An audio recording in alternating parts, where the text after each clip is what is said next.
ऐसे बेशुमार वाक़यात हमारी जिंदगी, सहाबा किराम की जिंदगी में मिलेंगे।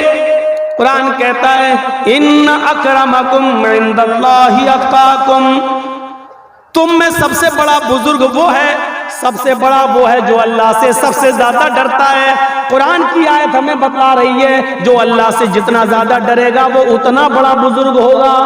बुजुर्गी, इकराम और उसको इज्जत उसी को सबसे ज्यादा मिलेगी जो अल्लाह से सबसे ज्यादा डरेगा। मेरे भाइयों, अबू बकर सिद्दीक अल्लाह से डरा करते थे। मोहम्मद रसूलुल्लाह के डर का हाल तो ये था, बुखारी पढ़िए। अपनी बीवी आयशा की रान पर, इस पर गोद, इसमें पैर के, ये रान बोलते, रान, इस पर आप लेटे हुए हैं अम्मी आयशा की गोद में, और अचानक आपने अपनी लौंडी को आवाज दी, अपनी खादिमा को, काम करने वाली को आवाज दी। वो घर के बाहर है, सुन लिया लेकिन नहीं आई। दोबारा आवाज दी, सुन लिया लेकिन नहीं आई। तीसरी बार आवाज दी, उसने सुन लिया लेकिन नहीं आई। कहा आयशा जरा देखो तो कहां चली गई। हजरत आयशा ने जैसी दरवाजा खोला तो क्या देखा, वो तो घर के बाहर ही बैठी हुई है और बकरी का एक छोटा सा बच्चा उसके पास है और ऐसे ऐसे कर रही है उसको। होता है ना, छोटे छोटे बच्चे भी खेलते हैं, तो ये तो बड़ी थी, बच्चे से खेल रही है। फरमाया अल्लाह के रसूल ने 3 आवाजें दी, क्या तूने नहीं सुनी? कहा सुना। फिर क्यों नहीं आई?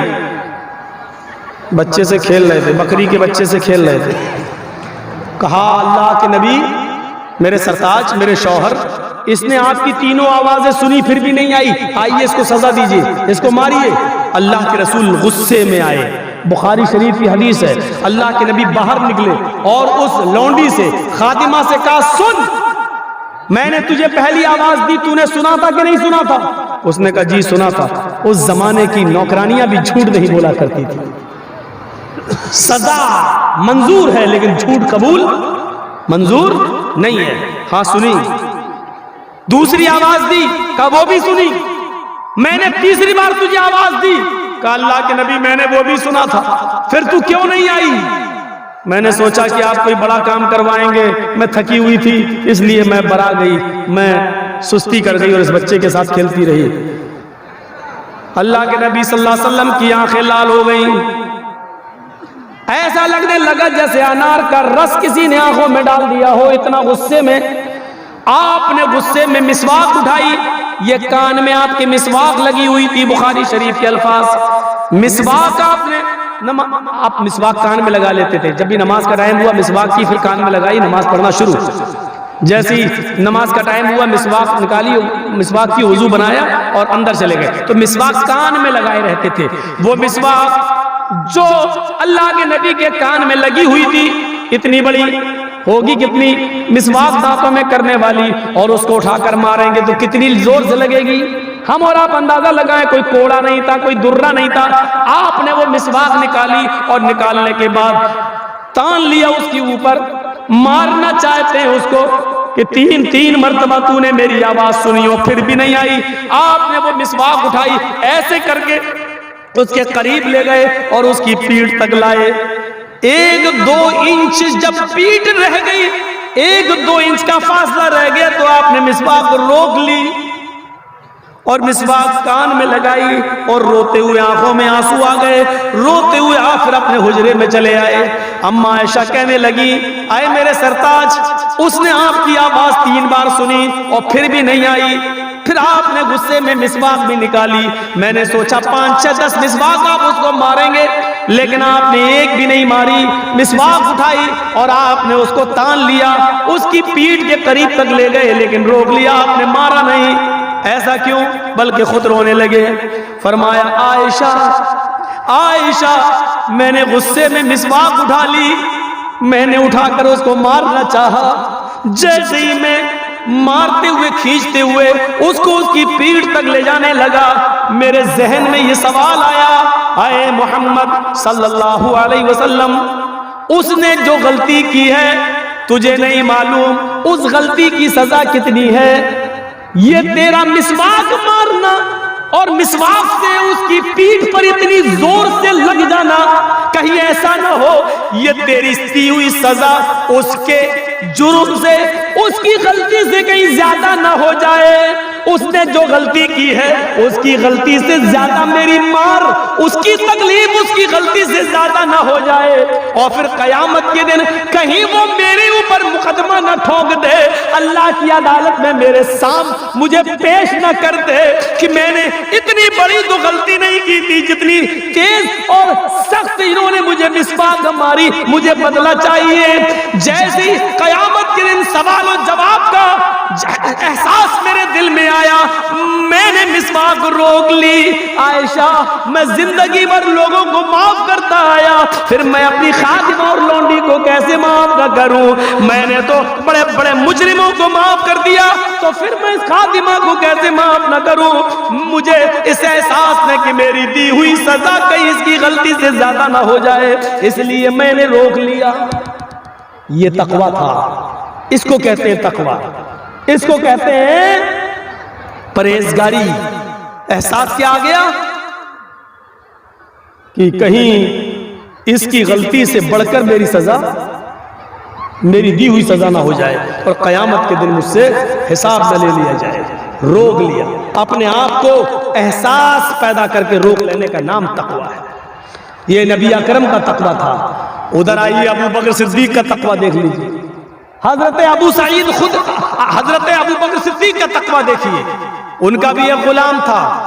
भाई मैंने खरीदा है किसी को, वो मेरा गुलाम है, हम उससे काम करवा सकते हैं, मेहनत मजदूरी करवा सकते हैं, और मेहनत मजदूरी कराकर जो वो कमा कर लाएगा उसकी कमाई हम खा सकते हैं, क्योंकि वो मेरा गुलाम है, हमने खरीदा है। जायज है शरीयत के अंदर। अबू बकर सिद्दीक ने अपने गुलाम को भेजा, जाओ, रोजाना वो कुछ कमा कर लाता था, अबू बकर सिद्दीक को खिला देता था। एक दिन गया और जल्दी आ गया। हजरत अबू बकर सिद्दीक ने कहा, आज बहुत जल्दी आ गए हो? कहा हाँ, कुछ खजूर है मेरे पास। अरे लाओ यार, जल्दी लाओ, मुझे भूख लग रही है, आज बहुत तेज भूख है, कुछ मिला ही नहीं खाने को। उसने खजूर रख दिए और अबू बकर सिद्दीक ने एक खजूर उठाया और खाया। वल्लाह, एक, अल्लाह की कसम, एक खजूर उठाया और खा लिया। गुलाम कहने लगा अबू बकर से, अमीरुल मोमिनीन, रोजाना आप हमसे पूछा करते थे आज क्या करके आए हो, कितनी मेहनत की, और जब देख लेते थे कि ये मजदूरी हलाल है या हराम, तब आप खाते थे, और आज तो आपने पूछा ही नहीं। तो हजरत अबू बकर ने कहा, रोजाना तुम हलाल मेहनत करके हलाल कमाई कमा कर ही लाते थे, आज भी लाए होगे, आज भूख लगी, पूछा नहीं, खा लिया। गुलाम ने कहा, आज ही मैंने मेहनत नहीं की। क्या? का रोजाना मेहनत करके लाता था, आज मेहनत नहीं की। तो अब पता नहीं, आपके लिए हराम हो सकता है, मेरे लिए तो हलाल, हम तो खूब खाएंगे। कहा, चाहिए बताओ ये लाए कहां से हो? कहा, अमीरुल मोमिनीन, लक़द तकहन्तु, मैंने कुछ महीने पहले एक आदमी से कहानत गढ़ी थी। कहानत, झूठ बोला था। क्या? वो अपनी बीवी के साथ जा रहा था, बीवी के पेट में बच्चा था, पेट बड़ा था, तो मैंने उसके पेट के बड़ेपन को देखा, तो मुझे तो मालूम नहीं था कि लड़का था कि लड़की। तो मैंने अपने दोस्त से कहा कि भाभी को लड़का होगा, ऐसे कह दिया मैंने। अच्छा, तो उसने पूछा तुम्हें कैसे मालूम?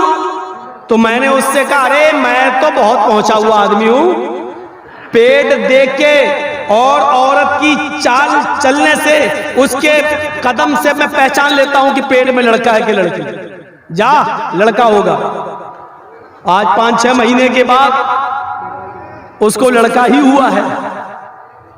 मैंने तो धूल में लाठी मारी थी और लग गई निशाने पर। मैंने तो ऐसे ही झूठ बोल दिया था और वो सच्ची हो गई, तो वो खुशी में लेके आया, मुझे बहुत बड़ा पीर समझने लगा, बाबा समझने लगा। लो, तुमने सही बताया था वो खजूर, आज मुझे काम ही नहीं करना पड़ा, मैं मेहनत किए बगैर इधर आ गया, खाइए। हजरत अबू बकर सिद्दीक कहते हैं, ये बात तुमने मुझे पहले क्यों नहीं बताई? माँ के पेट में बेटा या बेटी, इसको अल्लाह के अलावा कोई नहीं जानता, और तूने तो झूठ गढ़ा था उसके साथ। हाँ, मैंने झूठ गढ़ा। पानी लाओ, पानी पिया। अब सुनो बुखारी के अल्फाज, हजरत अबू बकर सिद्दीक पानी पी गए, 1 गिलास 2 गिलास पानी पिया, फिर ये 3 उंगलियां हलक में डाली, आ करके कह किया, थोड़ा सा खजूर बाहर निकला, फिर पानी पिया, फिर उंगली डाली, फिर कह किया, फिर थोड़ा सा खजूर बाहर निकला, फिर पानी पिया, फिर उंगली डाली, फिर कह किया। उस वक्त तक पानी पीते रहे और उल्टी करते रहे, वॉमिटिंग करते रहे और खजूर निकालते रहे, जब तक यकीन नहीं हो गया कि जितना खजूर मैंने खाया था सारा मेरे पेट से निकल गया। जब यकीन हो गया कि हाँ निकल गया होगा, तब खामोश हुए और क्या कहते हैं, जो हराम का एक लुकमा खाता है, जो हराम का एक लुकमा खाता है, अल्लाह ताला उसके दिल पर सियाह नुक्ता बिठा देता है, अल्लाह ताला उसके दिल पर एक काला नुक्ता बिठा देता है। अगर वो तौबा कर लेता है तो अल्लाह उस नुक्ते को मिटा देता है, और अगर वो तौबा नहीं करता है तो वो नुक्ता बढ़ते बढ़ते बढ़ते बढ़ते पूरे दिल को काला कर देता है।